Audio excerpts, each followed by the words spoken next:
Good day everyone. Today we're going to discuss probation. What is the concept of probation?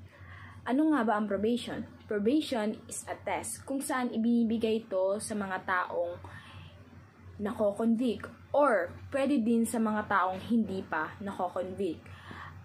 As long as hindi tataas ang sentensya nila ng 6 na taon pataas.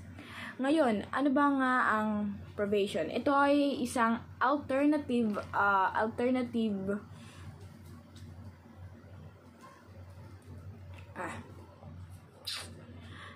Ano nga ba ang probation?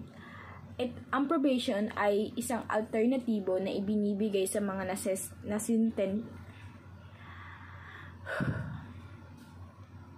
Ang probation ay isang alternative na ibinibigay sa mga nasistensyahan, especially kapag ang probation ay inaibigay sa juvenile or tinatawag natin child in conflict with the law. Saan nga ba idinadala ang mga bata kapag nakakuha sila ng probation?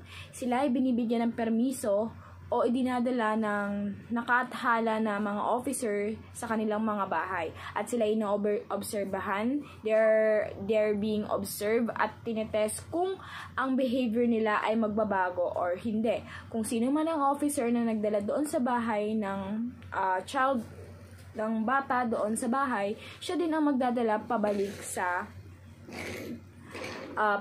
sa gobyerno. Para saan nga ba ang probation? Ang probation ay ibinibigay sa mga taong na-convict o hindi pa nako-convict. Lalo na hindi tataas ng 6 na taon ang sentensya.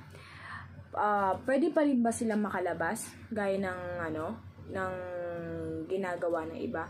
Yes, they are allowed to go with the community. They have their freedom. However, they are being tested. They being observed. Tinitingnan ng korte or ng pulisya kung ang taong binigyan ng probation ay nagbabago ang behavior nito. Ano naman na magiging effect kapag hindi naman na meet ni person ang ibinigay na probation? Maaaring hindi sa kanya maiathala ang probation at manatiling mataas ang kanyang pagkakakulong. So si probation, siya yung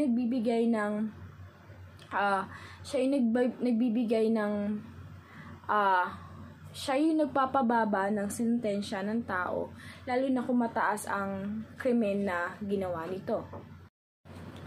Probation contract between the court and the offender.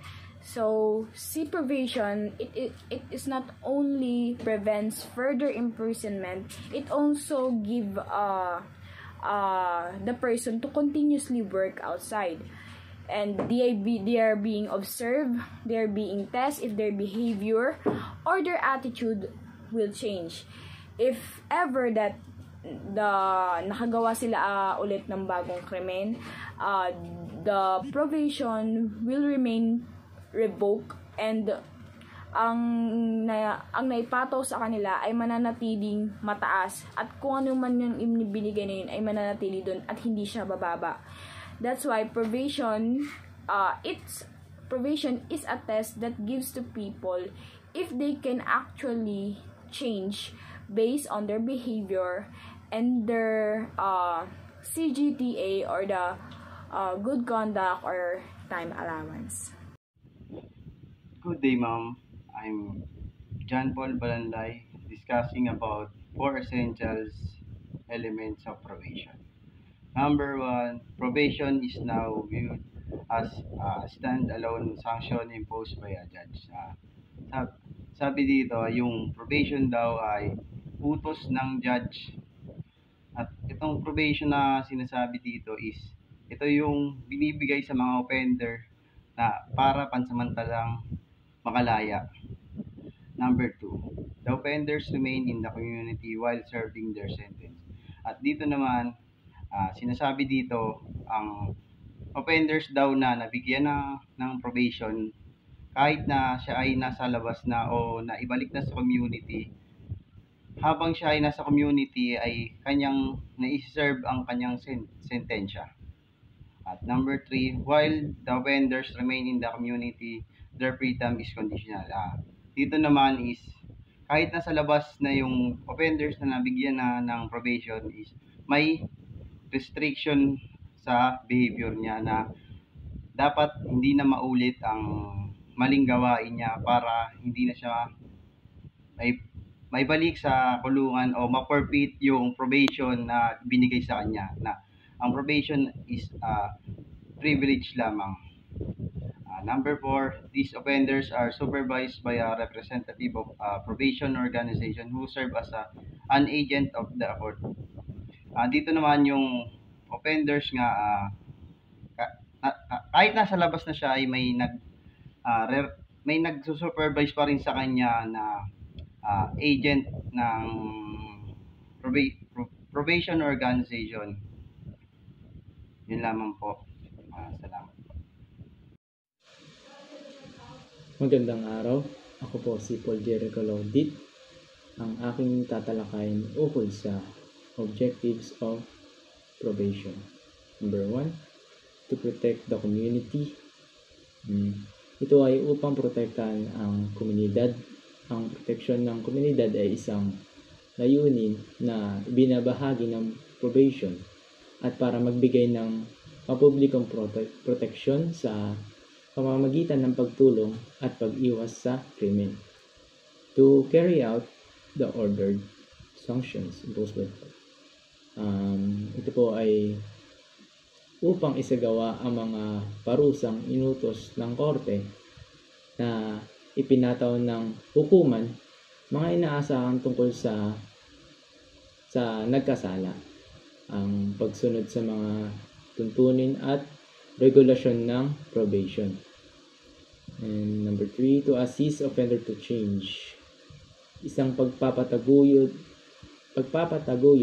at facilitator para sa nagkasala na makatanggap ng espesyal na mga pangunahing pagkukunan ng paggagamot na magagamit sa komunidad. Number 4, to support crime victims. Upang suportahan ang mga biktima ng krimen, ang ahensya ng probation ay gumaganap din bilang isang mahalagang papel sa pagsuporta. To coordinate and promote. Upang i-coordinate at taguyod ang paggamit ng mga mapagkukunan ng komunidad sa pagtulong na paraan. American probation. Origins of modern probation lie in the efforts of John Augustus noong 1785 hanggang 1859. Noong 19th century, Boston shoemaker, siya ay considered na father of probation and isa rin siya na tinanghal na isang tunay at una na probation officer. Si Augustus ay pinanganak sa Woburn, Massachusetts noong 1785. Siya ay nag-start noong early 1840s. Si Augustus ay nagboluntaryo na manindigan sa kustudiya at para sa mga piling sa mga diganon na nagkasala ng pagpapaliban ng hukom sa atol. Personal siyang nanindigan ng piyansa para sa mga hanay na nakatulan na nasa hustong guto. At habang iniintay ang pagbabalik ng mga nagkasala sa korte para sa sentensya at responsable para sa pagsubaybay sa mga aktibidad na nagkasala at pag-uulat sa hukom sa kanilang pagganap sa komunidad. At kung ang judge o hukom ay nasiyahan sa pagganap ng komunidad, ang mga penalty nito ay ibababa. Pero kung sakaling hindi naman, ay ipagpapatuloy ang kanilang mga hatol. Ngunit si Augustus ay walang natanggap na sweldo para sa kanyang 18 years na pagtatrabaho sa korte. At ginamit niya ang sarili niyang pera upang voluntaryong makapag-contribute sa mga ibang pangangailangan. At noong 1870, si Father Cook ay naipagtrabaho kay Augustus para ma-identify ang mga youthful offenders na napunta sa korte at kung ano ang mga kanilang mga kinumit na mga krimen. At matapos malaman na ang nagkasala ay hindi isang hardcore felon at maaari pa ring baguhin, iniharap ni Padre Cook ang kanyang sarili sa korte bilang tagapayo sa mga nagkasala. At nung napagtanto kung ano ang kanyang ginagawa, Ang korte ay karaniwang pumayag na ilagay ang mga nakatulang kabataan sa ilalim ng kanyang kinasuhan upang magbago. At nung pagkamatay ni Augustus, pinangkap at pinalaki ng mga Authority of States ng Massachusetts ang kanyang diskarte sa mga kabataan sa ilalim lamang ng mga authority ng mga pulisya. Ang Vermont Act of 1898 ay ang pangalawang estado sa nagpatupad ng batas sa probasyon. Tulad sa Massachusetts, dito ang nagasala o probationer ang siyang nagbabayad ng trial court. Sa una, lahat ng opisyal ng probasyon ng estado ay nasa part-time. Ngunit pagkaraan ng 1936, ang mga full-time na opisyal ay tinalaga sa mga distrito upang mga siwa sa parol at pati na rin sa probasyon or probation. At ang unang federal probation bill ay pinakilala ng lower and upper chair ng and the Congress na tinataguyan ni Representative MC at Senator Robert T. Owen ng Oklahoma. Ayon sa kanyang pagkakabanggit, ang dalawang panukalang pambatasan ay parehong nabig. Ang ikalawang Federal Probation Bill ay pinakilala ni Senator Royal S. Copeland ng New York noong December 12, 1923. Tinaguyod ni Representative George S. Graham na kalaunan ay inaprubahan ng dalawang magkaiwalay na kamara. At dagdag pa dito, ang Federal Probation Act ng 1925 ay naging batas noong March 4, 1925. Ito ay nilagdaan bilang batas ni Pangulong Calvin Coolidge. Yun lamang po. Shock of probation. Ano nga ba ang dapat nating malaman sa shock of probation? Probation ang tawag sa isang proseso kung saan ang isang akusado na nahatulan na may sala or guilty ng hukuman or may krimen na kinakasangkutan niya ay pinapalaya or isinasailalim sa masusi na binabantayan ng proseso ng rehabilitation. Sa halip na pagsilbihan niya ang sentensya laban sa kanya ukol sa krimen na kinakasangkutan niya. Republic Act Number 10707. Probation Law. Number 1. Ang akusado sa criminal case liable lamang ay para mag-apply for probation oras na may final na hatol ng guilty laban sa kanya sa krimen na kinakasangkutan niya. Pangalawa, minsan lamang payagan ng hukuman makapag-probation ang isang akusado. One time lang po ito at di na pinapayagan makapag-probation muli ang isang akusado na dati nang napailalim sa probation. Pangatlo, ang mga pinapayagan lamang makapag-apply at maisalalim sa probation ay ang mga akusado na may final judgment na or may hatol na guilty hinggil sa krimen na kinakasangkutan nila. Kung saan ang kaparusahan ay pagkakulong sa hihigit ng 6 na taon or magmumulta ng hindi lalagpas ng 1,000 piso. Shock imprisonment ay kilala rin bilang shock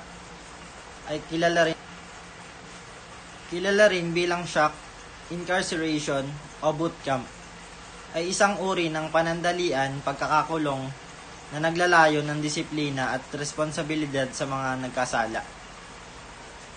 Shock effects or short terms incarceration.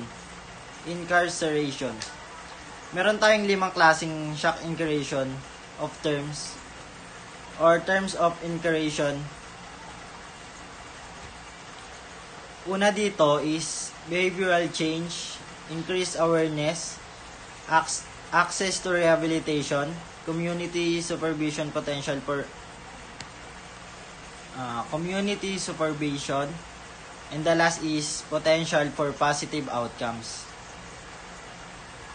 The last is split sentencing. Is a legal option that can be used if the offender is found guilty of a crime related to death or fraud. Halimbawa,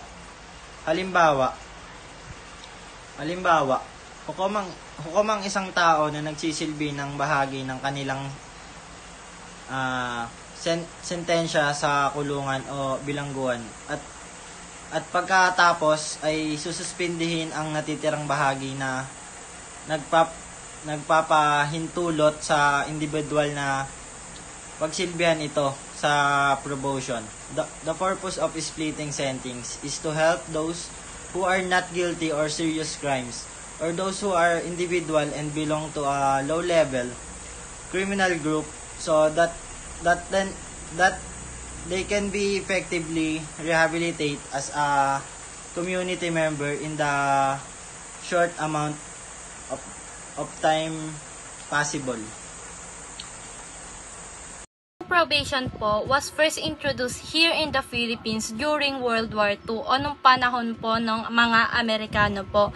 So, yung English and American patterns of probation, naka-impluwensya po yun ng penal policy and legislation in civil law countries, including na po dito yung Pilipinas.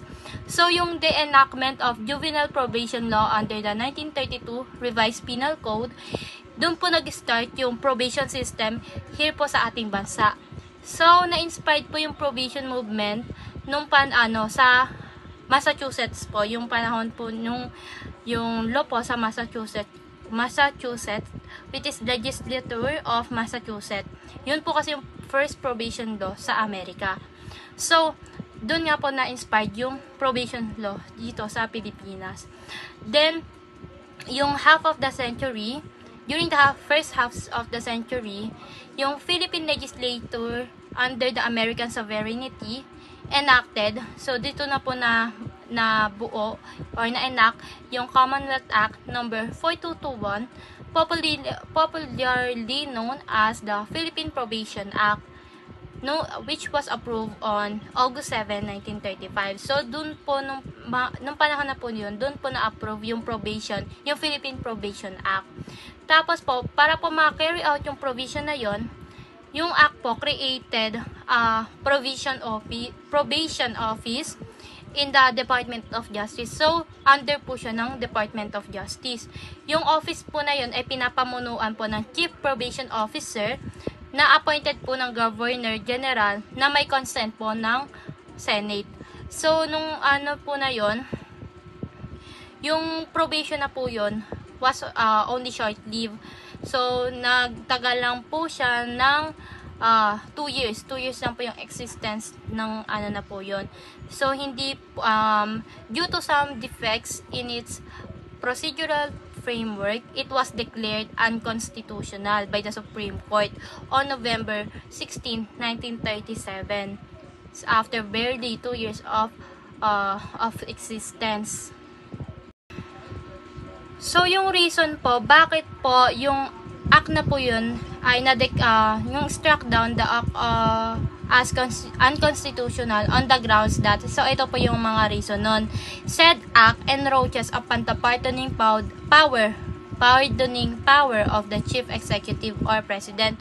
So, inaano po nun yung power po ng chief executive natin o yung ng presidente po natin. It made an undue delegation of legislative power to the provincial boards. And it contravened the equal protection of the law clause. So, yun po yung mga reason bakit po na-declare siya as unconstitutional. The former Congressman Mr. Teodoro C. Natividad is considered as the father of the probation in the Philippines dahil siya po yung nagsimulang magsulong ng probation system sa ating bansa.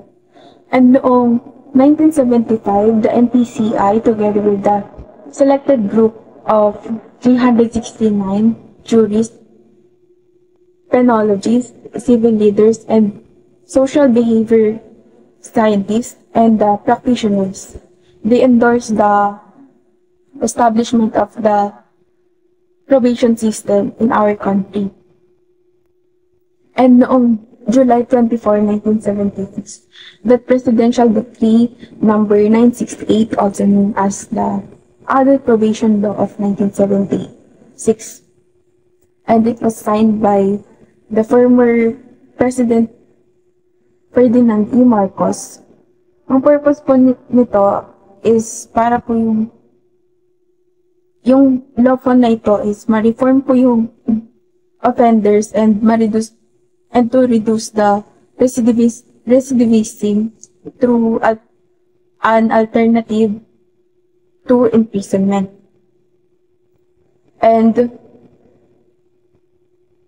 ang probation system po nito ay nagsimula ng January 3, 1978, and it was amended by Presidential Decree number 1255 on December 1, 1997, and by Presidential Decree 1990 on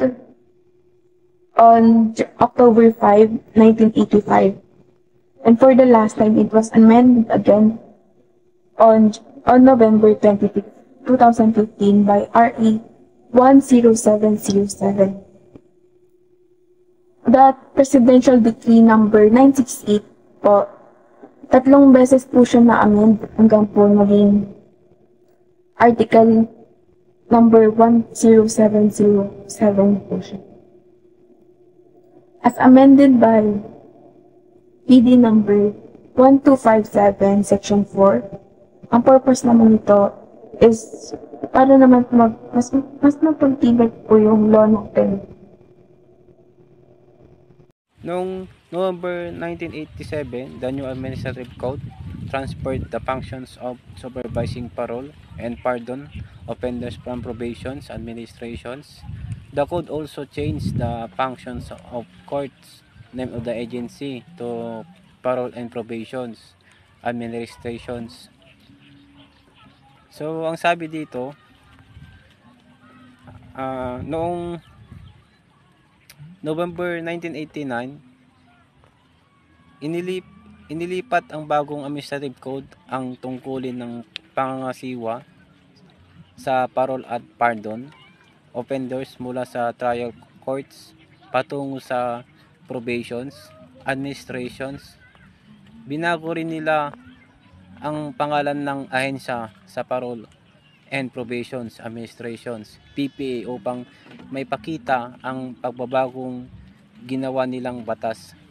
So, Section 42 RA 9344, otherwise known as the Juvenile and Welfare Act of 2006, further modified Section 4 of Presidential Decree number 968 by providing that the court may after of shall have convicted and sentenced a child conflict with the law CICL and upon application at any time place the child on probation in lieu of service his or her sentence taking into account the best interest of the child. Ang Section 42 ng RA number 9344 ang Juvenile and Welfare Act of 2006 ay higit na pang binago ang Section 4 ng Presidential Decree number 968 sa pamamagitan ng pagtatakda ng mga hukuman ay maaring mahatulan at masintensyahan ng isang bata na salungat sa batas. Kung matatandaan natin ang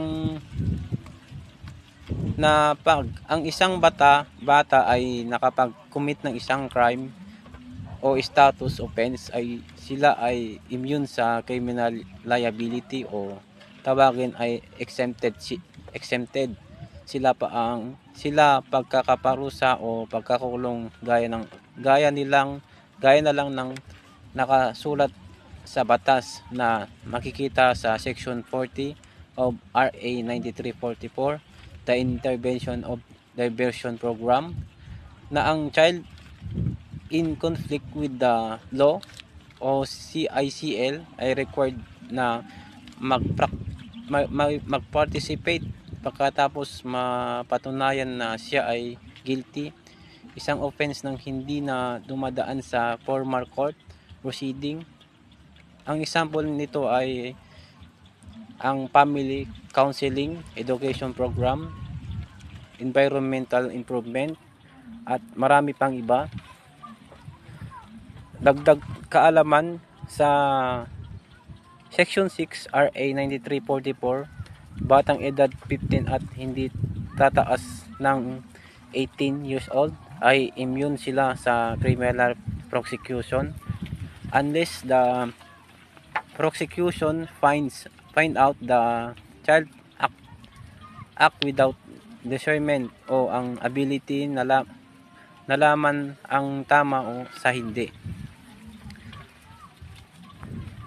A child 15 years of age o mas mababa at the time of commission of the offense shall be exempt from criminal liability, and a child above 15 but under 18 years old of age shall be subjected to an intervention program unless he or she acted with discernment. Yun lang po, thank you. Parole and Probation Administration or the PPA. Doon naman tayo sa kanyang creation. The Parole and Probation Administration or the PPA is the agency na na-establish by virtue of PD 968. Meaning to say na create si PPA by virtue of the PD 968 or the Adult Probation of Law of 1976. Yung authority or yung power ng PPA to administer the probation system sa ating country is drawn, diba, through the creation of the PD 968. The PPA, an attached agency under the Department of Justice, take note of that, attached agency ng ating Department of Justice na responsible for providing a less costly alternative to imprisonment of first-time offenders who are likely to respond to individualized community-based treatment programs. So regionally, yung pinangangalagaan o pinangangasiwaan ng ating Parole and Probation Administration ay yung mga beneficiary ng ating probation law, yung mga nabigyan ng probation, yung tinatawag natin na mga probationer. So again, PPA established by virtue of PD 968 or the Adult Probation of Law under 1976. Ito ay agency na attached under the Department of Justice na kung saan originally yung kanilang pinangangalagaan o pinangangasiwaan ay yung mga nabigyan, diba, ng probation responsible for providing a less costly alternative to imprisonment.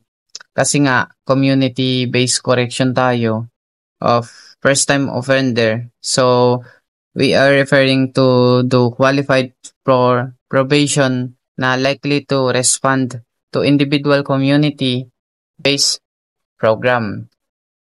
Through Executive Order number 292, the Administrative Code of 1987, the Probation Administration, diba, from Probation Administration to PPA, na meron tayo, ngayon na-rename siya as Parole Probation Administration. Again, through Executive Order number 292, meaning to say, before Probation Administration, ang tawag natin sa agency na to ay na-rename siya as Parole Probation Administrative, and aside sa changes na nangyayari, ang name ng agency ay PPA. Mandate, sila ang magsusupervise, mag-a-administer sa ating mga tao na naka-apply sa probation and parole. Next one, mission. Kaya daw tayo may PPA ay para matulungan, 'di ba, yung ating mga nag-undergo ng community corrections na ma-rehabilitate at ma-reintegrate. Then, yung vision po nila is by 2024, the DOJ, PPA is the assure of model of community-based correction in crime prevention. Kumbaga, dito malalaman kung may mababago daw ba sa kanilang vision. Yung goals po nila is yung recidivism.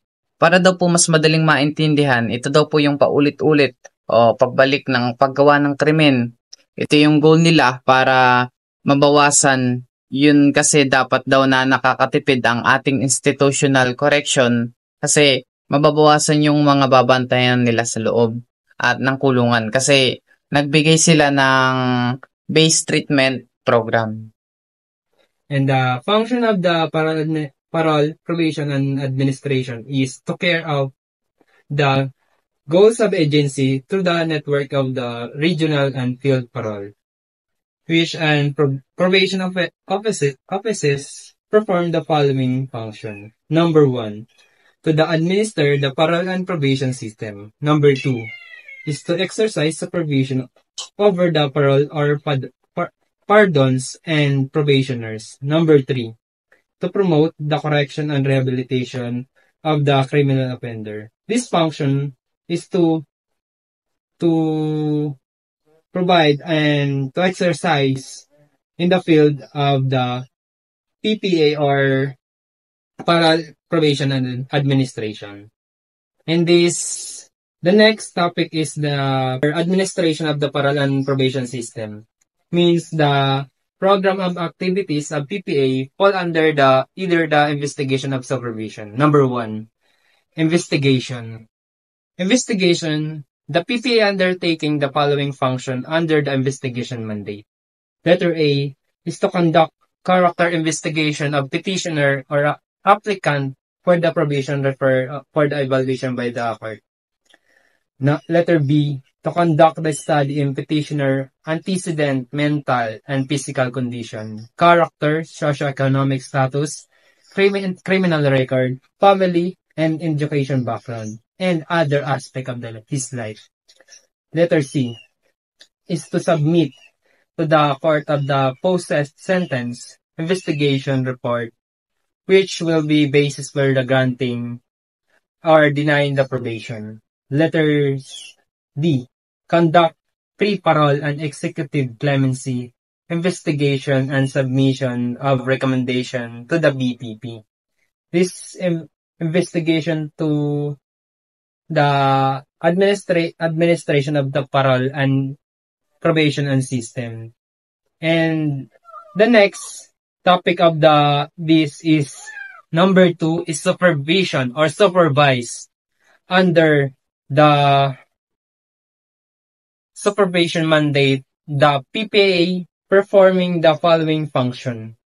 This function is letter A, to provide guidelines, rules, and regulation on the implementation of the probation law and on the proper in this supervision. The next is the compliances and observation by the client of their condition for the parole, probation, and pardon.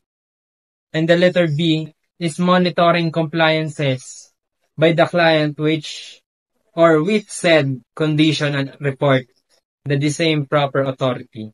And the letter C, the last part is the undertaking reformation program for the probationer paroles and pardons through the community-based rehabilitation or treatment activities like job, placement, referral, vocational skills, training, literacy program, livelihood project, and other morals, spiritual, social, and economical activities to uplift or their lives of being parole, probation, and administration in this system. Good day.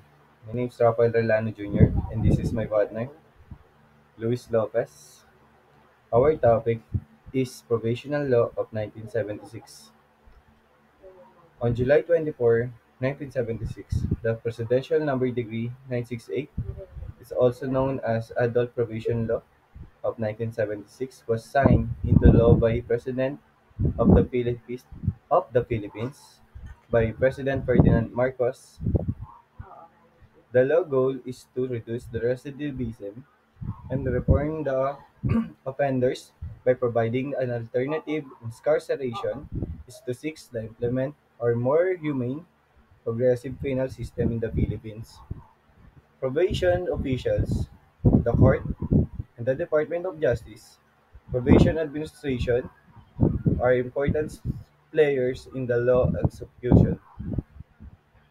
According to the law, probation is a state in which a person released from prison after being found of guilty and a given sentence subject to the court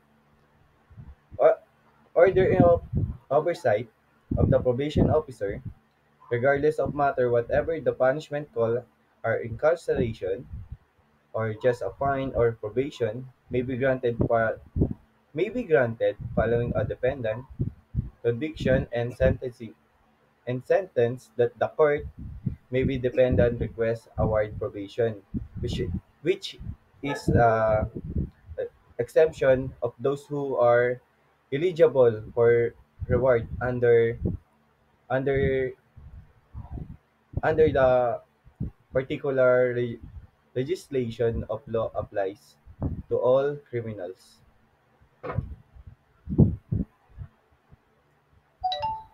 Probation of Law of 1976. Probation is a legal instrument.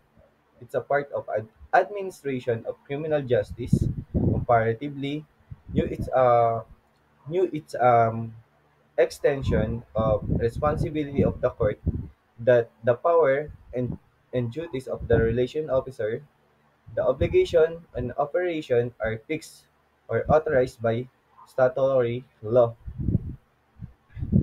Similarly, the rights of probationers and the limitation of the provisional office or officer encompassed within the organic and proce- procedural or procedural of law of the state. Probation is not a right to be demanded, or it's the rather than of privilege extended by the court. Recently, described the described word United States Supreme Court as a grant of favor, it can be withdrawn within a privilege or violent anything consideration. Its objective, therefore, must be conducted in the light of legal as well or as a function of social character. The Probation Law of 1976, when you define probation, the court of convict of the sentence of the defendant or the execution or the sentence of detainee. The probation was also as granted for all for all for all imprison up for all imprisonment and the defendant released from the system of correction.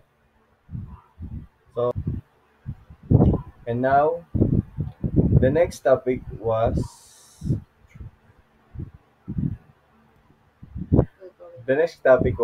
ongoing by continue by my partner. Good day. I will continue the topic of the probation of law of 1976 in the Philippines. The probation of law in the Philippines was introduced by the by Congressman Teodulo C. Natividad, recognized as the father of the Philippine probation, was appointed its first administrator. Granted probation in the Philippines. Probation was first introduced in the Philippines during the American colonialization at 1898 to 1945 with the enactment of RA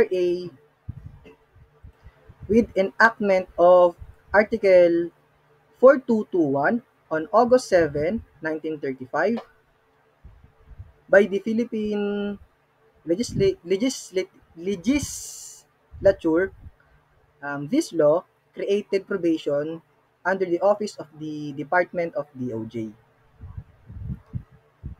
The probation reduced the prison population, and probation reduced the reoffending. A probation service can help judges and prosecutors, and also probation promotes rehabilitations. Promote the rehabilitation of criminals and lower the rate of recidivism. Provide first-time offenders a less expensive option to institutional incarceration. since they are more likely to respond to customized, community-based treatment plans. And lastly, the law emphasizes the confidentiality of probation records, which can only be disclosed to the probation administration, the court, or the government office engaged in the correction or rehabilitation of offenders, and the violation of the confidentiality of probation record. So that's all. Thank you for listening, and God bless and goodbye. The next is rules on violation of probation condition. The first is ang isang probation daw ay may isang particular na action or omission na kinakailangan nilang magampanan bilang isang probationer. Probationer shall be reported to the trial court the modified and revised probation. Ibig sabihin, bago sila mag-report doon sa trial court, kailangan maayos daw yung isinigawa nilang probation, kasama yung facts and all areas na kasama doon sa information, bago daw nila to i-report sa trial court. And then next is, base daw sa doong based on reasonable cause reported by reliable informants, the officer who is concerned or the CCPO ay magre-require daw ito ng supervising probation sa kaso para mag-conduct ng facts-finding investigation doon sa ire-report.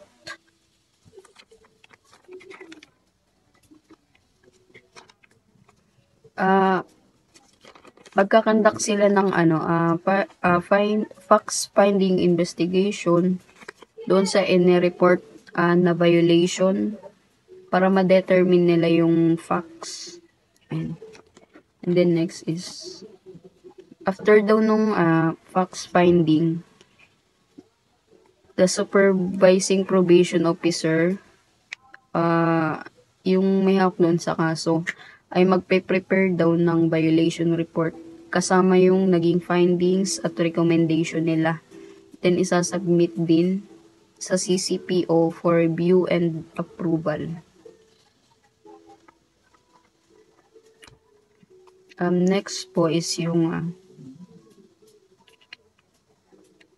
probationer daw na hindi magre-report sa initial supervision o yung una nilang ginagawa within 72 hours, pag hindi daw nila na i-report yun, from the day is receipt ay kapag daw hindi nasunod yung period or time na kinakailangan na ibinigay ng city and probational parole at yung probation office, ay dapat daw nakaagarang mai-report sa trial court para mas makagawa o magawan agad ng action. And then last is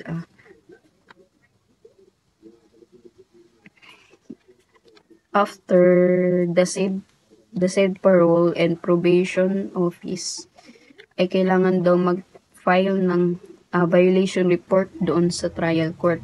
Kasama daw yung naging findings and recommendation. Dapat daw nakahanda ito at dapat may kasamang pirma ng officers and then noted by the CCPO for the resolution of the court. Good day, I'm Norbina Ibrahim. We are going to learn about supervision of probationer together with my partner Juliana Marie Carmen. Okay. Control and supervision of probationer. The probationer and his probation program shall be under the court who placed in a probation subject to actual supervision and visitation by a probation officer. Probation supervision. It is a period of supervision of criminal offender by correction officer. usually in the form of probation officer.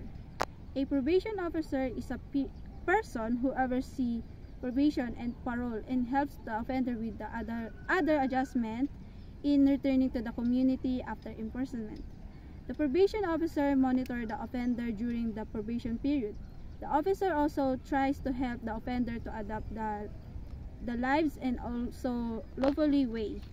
During probation, the probationer is under the control of the court and supervised by probation officer.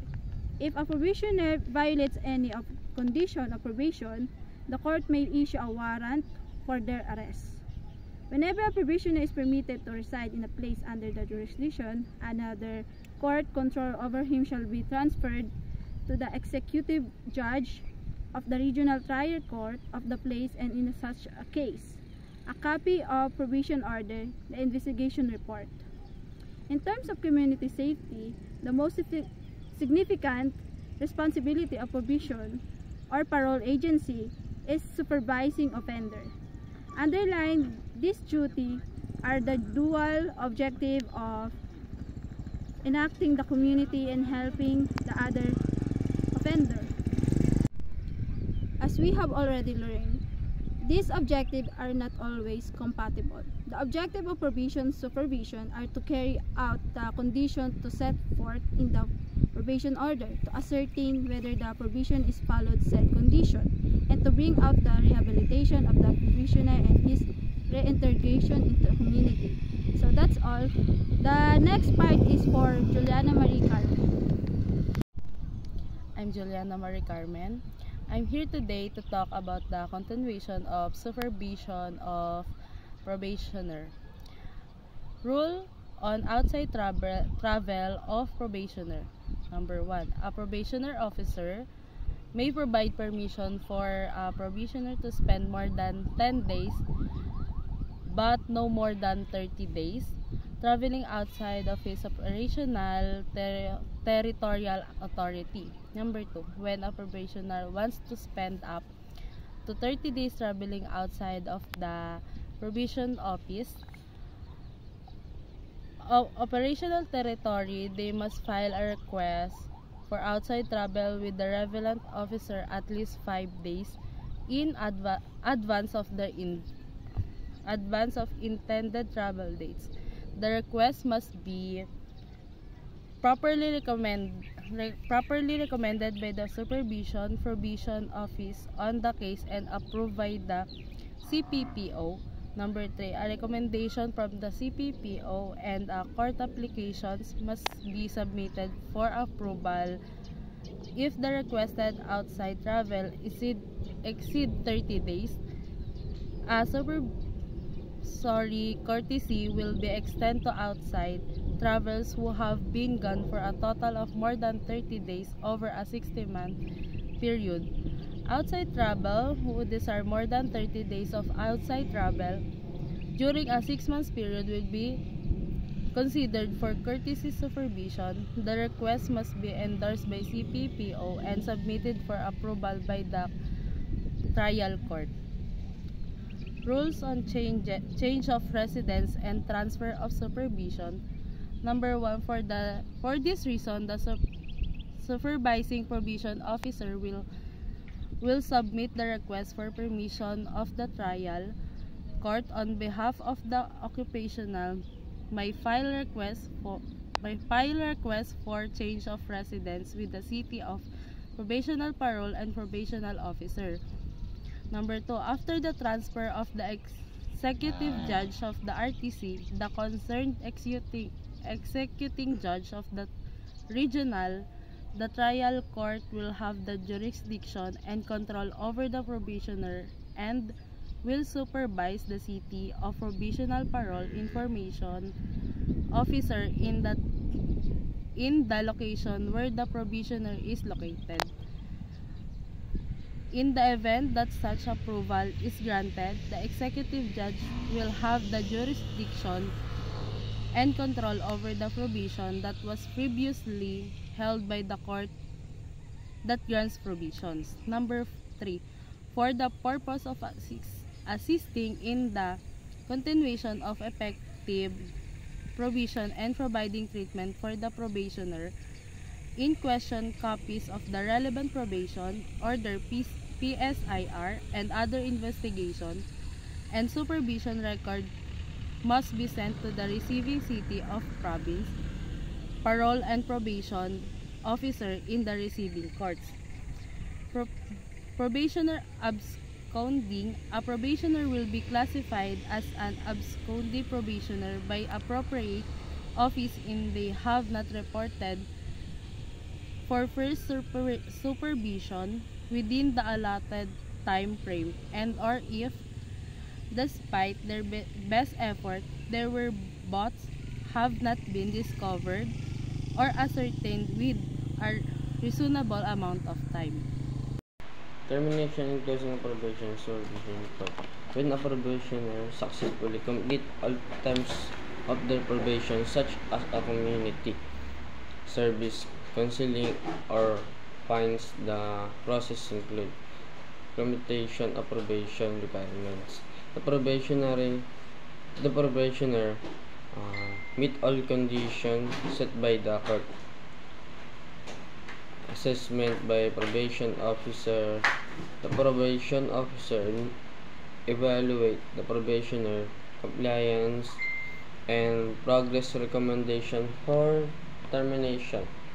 If the probationer meet the requirements, the probation officer recommend termination of the court approval.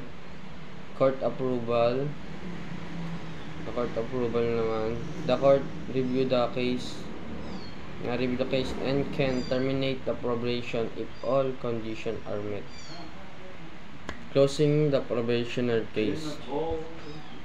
Once approved, the probation officer close the case notification.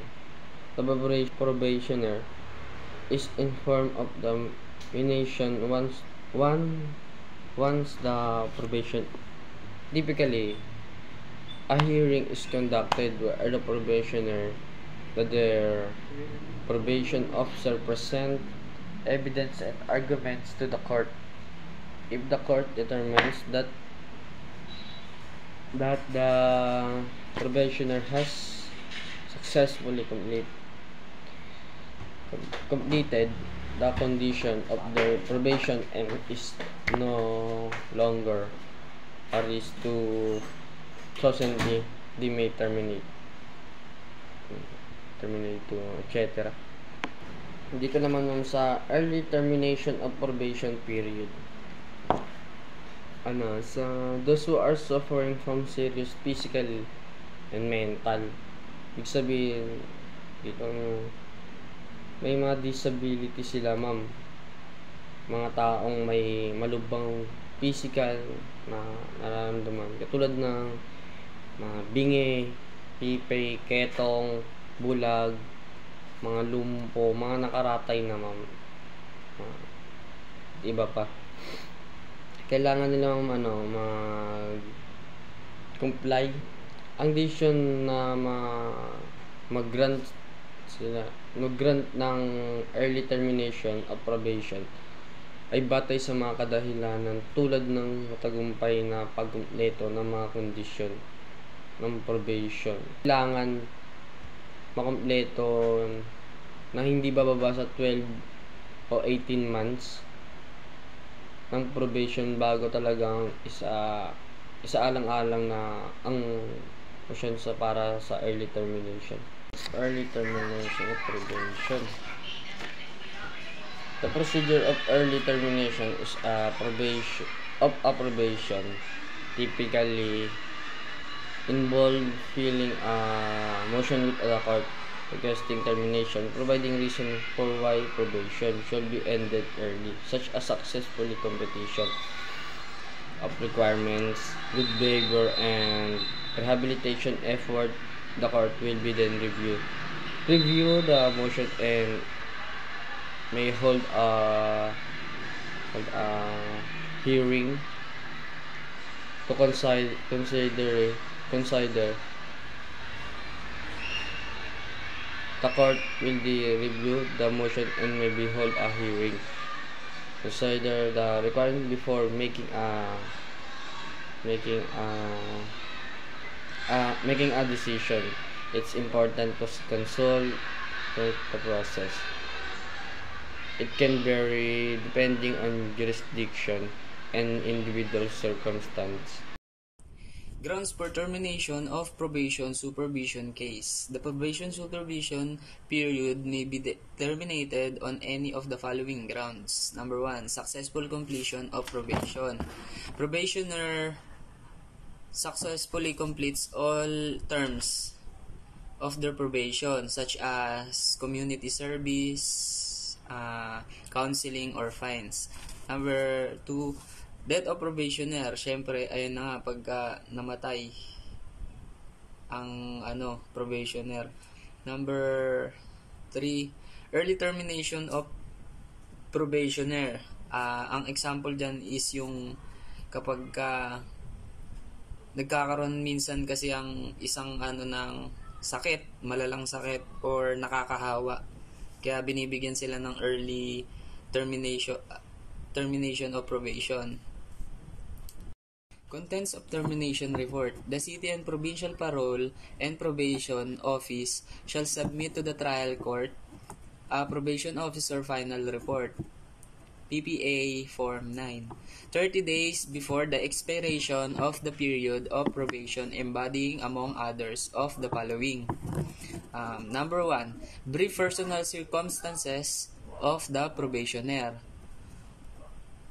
Number 2, brief criminal circumstances about his case, criminal case number, court, branch, period of probation, initial and last date of probation.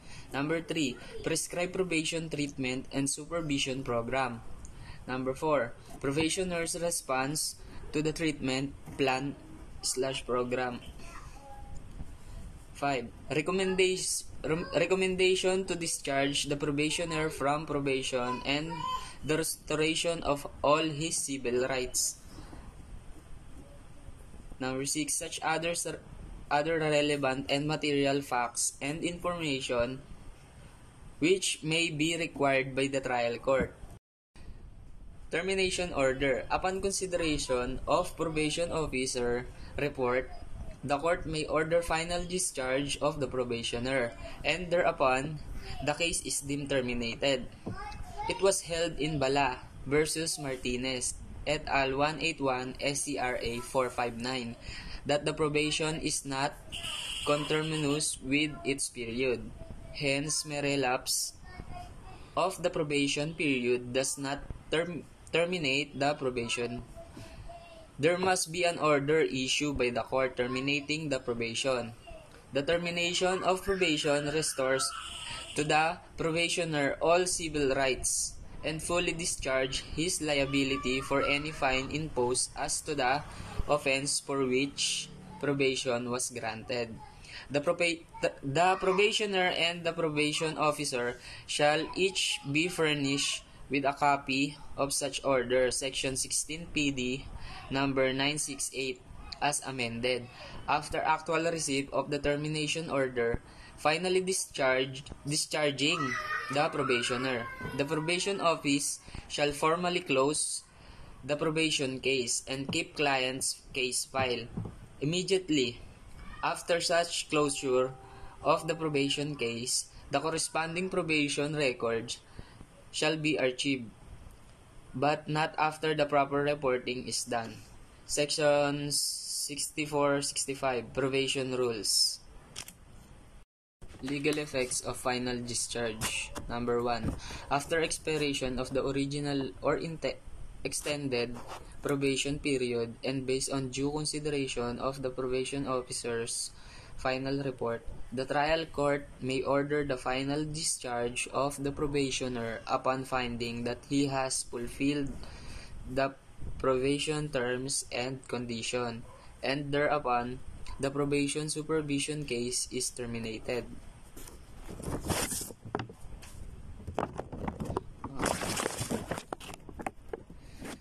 Number 2. The final discharge of the probationer shall operate to restore him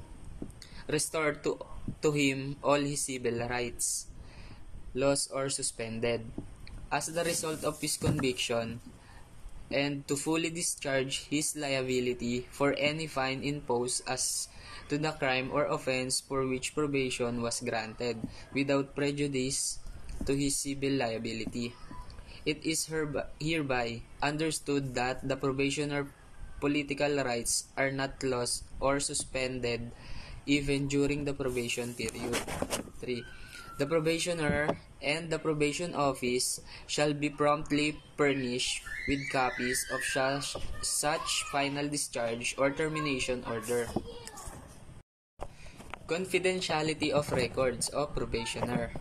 The investigation report and supervision history of probationer obtained under this decree shall be privileged and shall not be disclosed directly or indirectly to anyone other than the probation administration or the court concerned, except that the court in its discretion may permit the probationer of his attorney to inspect the aforementioned documents or parts thereof whenever the best interest of the probationer makes such disclosure desirable and helpful, provided further that any government office or agency engaged in the correction or rehabilitation of offender may, if necessary, obtain copies of said documents for its official use from the proper court or the administration. Section 17 PD number 968 as amended. In view of the recent enactment which unequivocally express the intention to maintain the confidentiality information in the case involving violence against women and their children. Henceforth, the court shall withhold the real name of the victim survivor and shall use fictitious initial instead except to represent her. Likewise, the personal circumstances of the survivors or any of information tending to establish or compromise their identities as well as those of their immediate family or household members shall not disclose.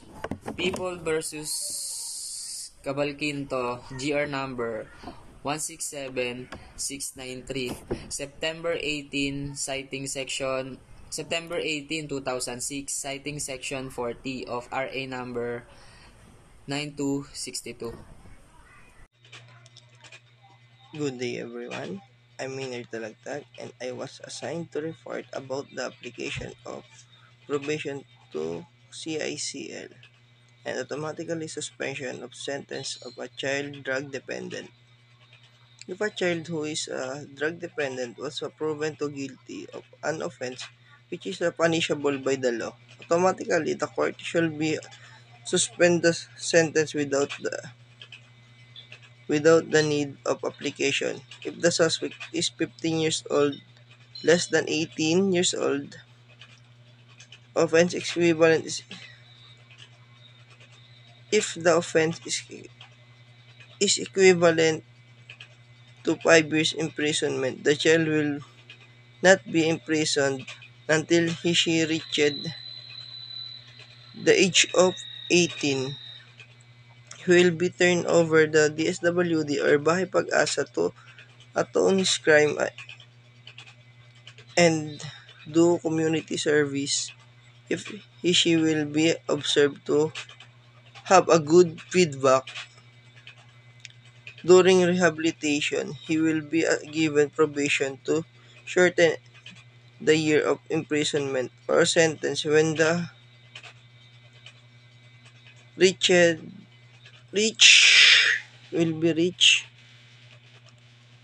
the age of 18. The child can also be exempted on criminal liability depending on the degree of offense and court judgment.